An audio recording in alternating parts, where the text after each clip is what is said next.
What's up, everybody? It's your girl Kia. This is going to be a video that actually gets posted. There's a ton of content in my phone that I forget is in there, and I don't post it.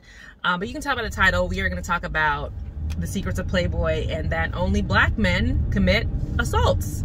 A lot of people have been up in arms on social media about the most recent episode of The Secrets of Playboy. And for those of you all who do not know, The Secrets of Playboy is the story of Hugh Hefner and the Playboy empire. So you learn a lot of really interesting things and a lot of really shocking, disgusting things that Hugh Hefner, for lack of better words, was a monster. I know a lot of men kind of used to put him up on a pedestal. I don't think so now. He used to put him on a pedestal that he's the man with all the girls, the 7 girlfriends, and the girls next door was on E. I actually watched that show occasionally. He was just the Playboy of all Playboys. It also lets you know that there was a difference between a Playboy Playmate and a Playboy Bunny. I had no idea there was a difference. There's a difference. So the series really goes in depth about how disgusting he was. A couple of things that I thought shocking: the assault of Linda Lovelace in that car. That's insane to me. That happened, and bestiality was taking place, and doing it while she was so high and intoxicated. The rape of the black Playboy Bunny, where she was protected, but the man was never arrested. He was just banned from all Playboy clubs and basically thrown out on his butt. You know, so there's a lot of really sad things that makes you look at the Playboy empire. Oh, and the Playboy lie, which I always thought was a lie. I'll get into the Bill Cosby and Jim Brown of it all in a second, but I always thought that was a crazy thing when they would tell girls, you can appear in Playboy and that's going to launch your modeling and acting career. Based on what? To act, you have to have talent. You can't just be like, oh, I want to be an actress. I was in Playboy. Put me in your movie. That's not how it works. Also, that if you're going to be in Playboy, you're going to end up having this modeling career. Back when Playboy was really jumping off, runway modeling was almost an elite thing for girls who looked a specific way. And I'm not talking about tall and thin. I'm talking about they came from well-off families. And I know that from being familiar with the modeling world back in the 60s and 70s. It was the Twiggies, the not so much thin, but they all kind of looked the same. It wasn't until models like Gia who came in who looked, again, for those who do not know, Gia Carano, I always say her last name really wrong, was a model. She was from Jersey, rough around the edges, but she was gorgeous. She had black, dark hair. She just wasn't what was typically on the runways or in magazines, and she kind of turned everything on its head. But that wasn't until the late 70s, early 80s. Anyway, so that to me was always funny because it definitely was a lie. So the recent episode of Secrets of Playboy mainly talked about, you know, that it was a predator's ball. And they highlight 2 predators in particular, outside of Hugh Hefner, of course. They highlight Jim Brown and Bill Cosby. We all know about Bill Cosby and that he has raped, sexually assaulted up to 60 women that we know of. There could be more. It's 60 women. So they kind of went in depth about an assault that he committed for a woman who actually used to work as a Playboy bunny mom, house mom, at a Playboy club. She was sodomized and raped by Bill Cosby, and it's very graphic, unnecessarily graphic. And it's a very sad story, but it tracks in line to everything that we have heard of Bill Cosby. I suggest everybody watch the We Have to Talk About Bill Cosby documentary by Kamau Bell. Kamau Bell. That documentary is featured on Showtime. It's 4 parts. It's very good because it not only highlights what Bill Cosby did, it highlights everything that Bill Cosby contributed to the black community, and how it's hard for people to wrap their brain around it because he did so much. That's the part that my mom has a hard time wrapping her brain around, and even me a little bit. Like, he did a lot. The next person they talk about is Jim Brown. And again, Jim Brown was a football player, but Jim Brown has been arrested for domestic violence. I think his ex-wife, a couple of ex-wives have restraining orders against him. He has been accused of raping women, beating women. So they put him in there because these accusations weren't new. They were things that were already well known. And they do go into graphic detail about what he did at the Playboy Mansion and how he sodomized and raped a black playmate while the staff not so much watched from a voyeuristic, this is fun thing, but they watched because they happened to be working the next room over. I think they were in the grotto, and they looked out, and he was sexually assaulting this woman. And you go on Twitter after the episode's over, and a lot of people are up in arms, like, they're only highlighting black men, they're only highlighting black men, they're showing that only black men do this. That argument irks me to no end, because they said that when the Bill Cosby documentary came out, they said that when the documentary R. Kelly came out, they're only highlighting black men, only black men do this. That is not the case.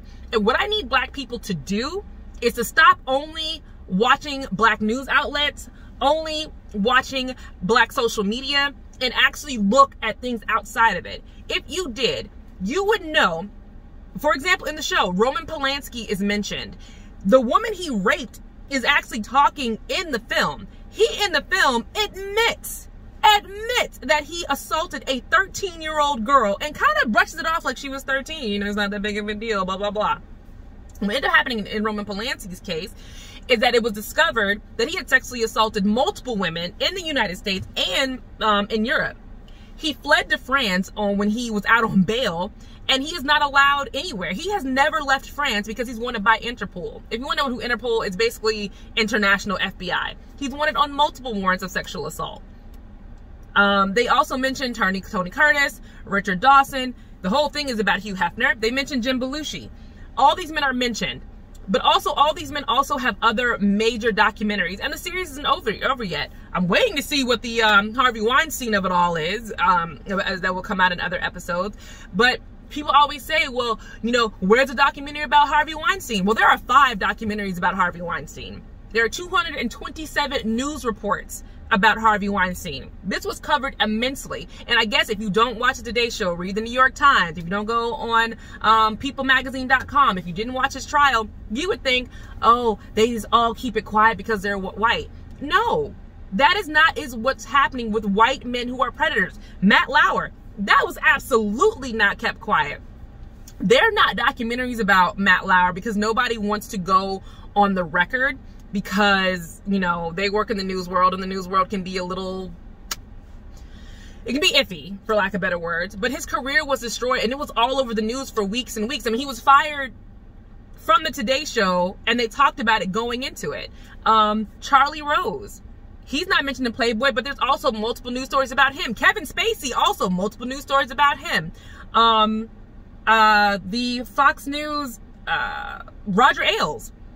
There are 3 movies about Roger Ailes, 4 documentaries, and multiple news reports. He died in disgrace after what happened. So it just gets really annoying to me when we say, oh, they're only promoting black men, that black men do this. They're not doing that. White men are getting their comeuppance. The Me Too movement and sexual assault is for everybody. No one is getting excluded from this, including one of the women who was the original accuser of Harvey Weinstein. Come to find out, I want to say in New York or overseas, it was a big city somewhere. Come to find out, she had abused a 13-year-old boy, and he came out, well, you did this to me. She was immediately thrown out of the whole Me Too movement situation because he was in billboards and conversation. There was one to be interviewed. And now she was facing charges of sexually assaulting a 13-year-old boy back in the day. It's for everybody. I'm not sure why Playboy highlighted these 2 men in the episodes. It could be because at the time, Jim Brown and especially Bill Cosby, were the famous of all famous men. I mean, and Jim Brown at the time, I want to say his assault took place in the 70s or the 80s. So he was just transferring over from being a football player to an actor. I mean, he was well known, but I don't know if he was like the famous of all famous, but he was definitely a well-known guy. Again, we can't just say it's all about black people or black people are being villainized when every person who does this, once they come out, they are villainized. Look at Chris Noth. Chris Noth. Sorry. I'm all with names today.